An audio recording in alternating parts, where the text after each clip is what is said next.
নমস্কাৰ লৈ আহিছো এই মুহূৰ্তৰ অন্য এটা ডাঙৰ খবৰ এবাৰ ৰেপিড' ওলা উবেৰ চালকসকলৰ বাবে এটা ডাঙৰ খবৰ তথা বাণিজ্যিক বাহনসমূহৰ চালকসকলৰ বাবে এটা ডাঙৰ খবৰ কিয়নো 1 জুলাইৰ পৰা প্ৰযোজ্য হ'ব নতুন নিয়ম আৰু এতিয়াৰে পৰা হালধীয়া হৈ পৰিব আপোনাৰ বাহনৰ নম্বৰ প্লেট আৰু ইতিমধ্যে এই নতুন সিদ্ধান্ত জাৰি কৰা হৈছে জনাইছো এই মুহূৰ্তত সবিশেষ আমি জনাইছো এই মুহূৰ্তৰ অন্য এটা গুৰুত্বপূৰ্ণ খবৰ দুচকীয়া বাণিজ্যিক বাহনৰ ক্ষেত্ৰত এটা ডাঙৰ খবৰ এটা গুৰুত্বপূৰ্ণ খবৰ দুচকীয়া বাহনৰ ক্ষেত্ৰত কিয়নো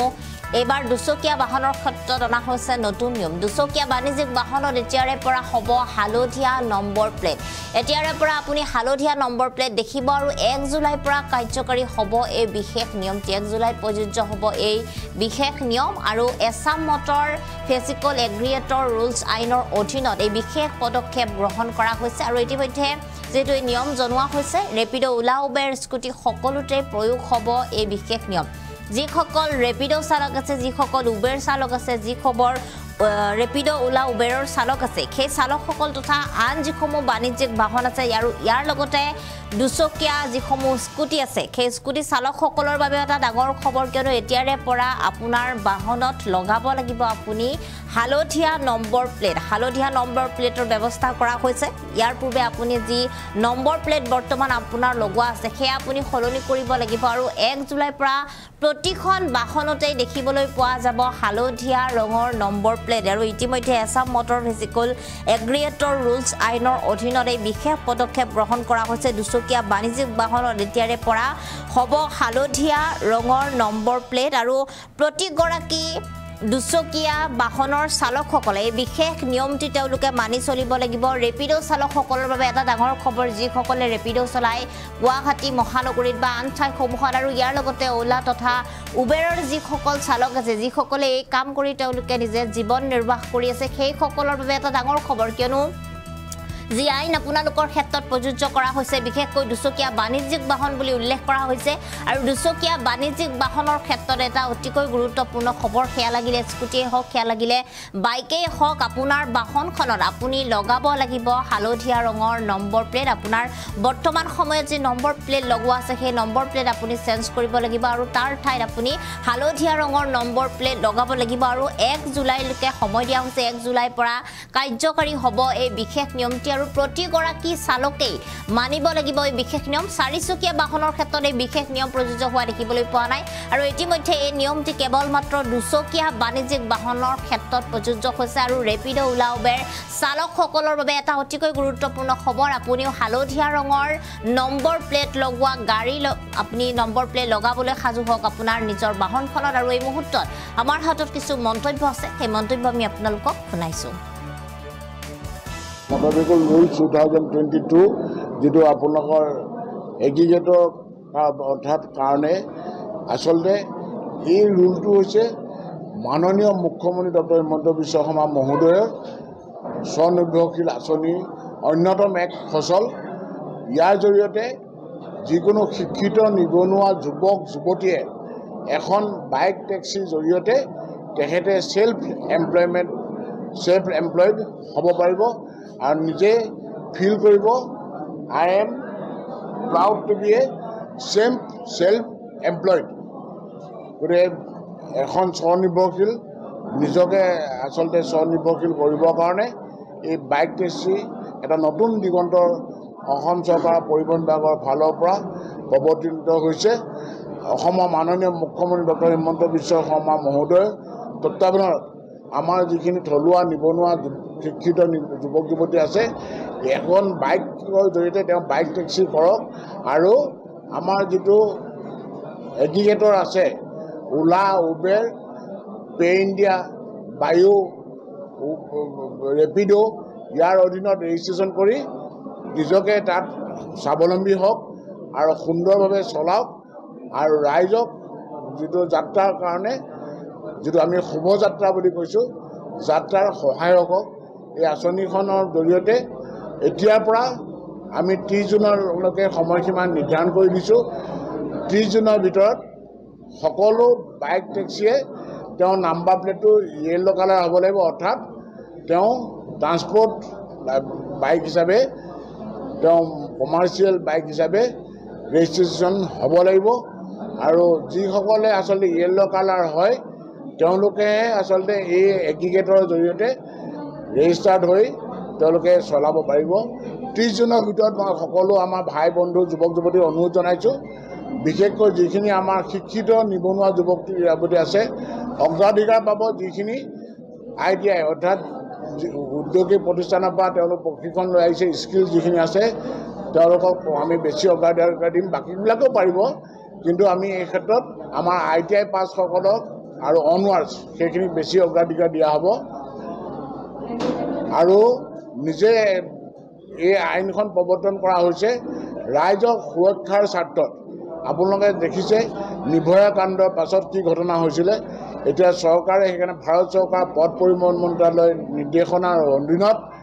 অসমৰ মাননীয় মুখ্যমন্ত্ৰীৰ তত্বাৱধানত Assam motor vehicle aggregator rules 2022 সুবিধা হৈছে। ইয়াত বেলেগকৈ কোনো টেক্স নালাগে, টেক্সটো পূৰা ফ্ৰী আছে, বেলেগ আৰু টেক্স নালাগে। মাথো তেওঁ গাড়ীখন কনভাৰ্চন কৰিব লাগিব, নহ'লে তেওঁ নতুন বাইক এখন ডিলাৰৰ পৰা কমাৰ্চিয়েল নাম্বাৰ প্লেটত লৈ পিনি চলাব পাৰিব। অসম পৰিবহণৰ অন্যতম সংযোজন। যোৱা দিনবিলাকত আপোনালোকে দেখিছে পৰিবহণ খণ্ডত মাননীয় মুখ্যমন্ত্ৰীৰ তত্বাৱধানত 57টাকৈ সংস্পৰ্শহীন সেৱাৰ জৰিয়তে আমূল পৰিৱৰ্তন ঘটিছে। আজি এইটো এটা বাইক টেক্সিৰ জৰিয়তে আমাৰ থলুৱা শিক্ষিত নিবনুৱা যুৱক যুৱতীসকলে তেওঁলোকে বিশেষ সংস্থাপনৰ সুবিধা কৰি দিছে মাননীয় মুখ্যমন্ত্ৰীয়ে। এতিয়াৰ পৰা আপোনালোকে এখন সুন্দৰভাৱে বাইক টেক্সি লওক। আৰু ইয়াত যিবিলাক আমাৰ ফাইনেন্সিয়েল ইনষ্টিটিউশ্যন আছে তেওঁলোকো আগবাঢ়ি আহিছে তেওঁলোকক ফাইনেন্স কৰিবৰ কাৰণে। আমি গতিকে আমাৰ থলুৱা শিক্ষিত নিবনুৱা যিখিনি আছে তেওঁলোক আগবাঢ়ি আহক, এই সুবিধা গ্ৰহণ কৰক। আৰু তেওঁলোকে যদি কিবা অধিক জানিবৰ কাৰণে প্ৰত্যেক জিলাৰ পৰিবহণ কাৰ্যালয় আছে, আমাৰ পৰিবহণ বিষয়ৰ কাৰ্যালয়ত যোগাযোগ কৰক। আৰু নহ'লে আপুনি এগ্ৰিগেটৰৰ ওচৰত যাওক, তেওঁলোকে ৰুলখিনি আপোনাক বুজাই দিব।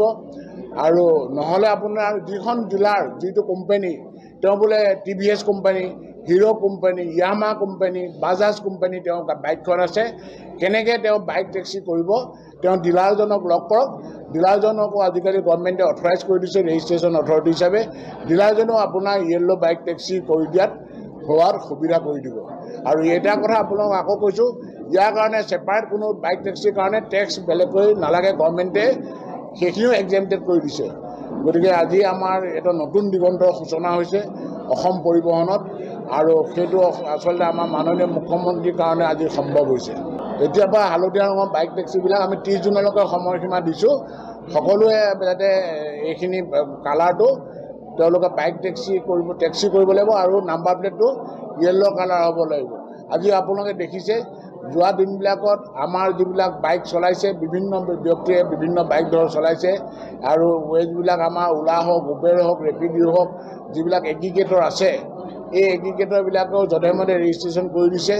কোনো তেওঁলোকৰ পৰীক্ষা কৰা নাই, তেওঁলোকৰ ডকুমেণ্টৰ ওপৰত তেওঁলোকৰ কেনেকুৱা লাইচেঞ্চ আছে, আৰু মানুহেও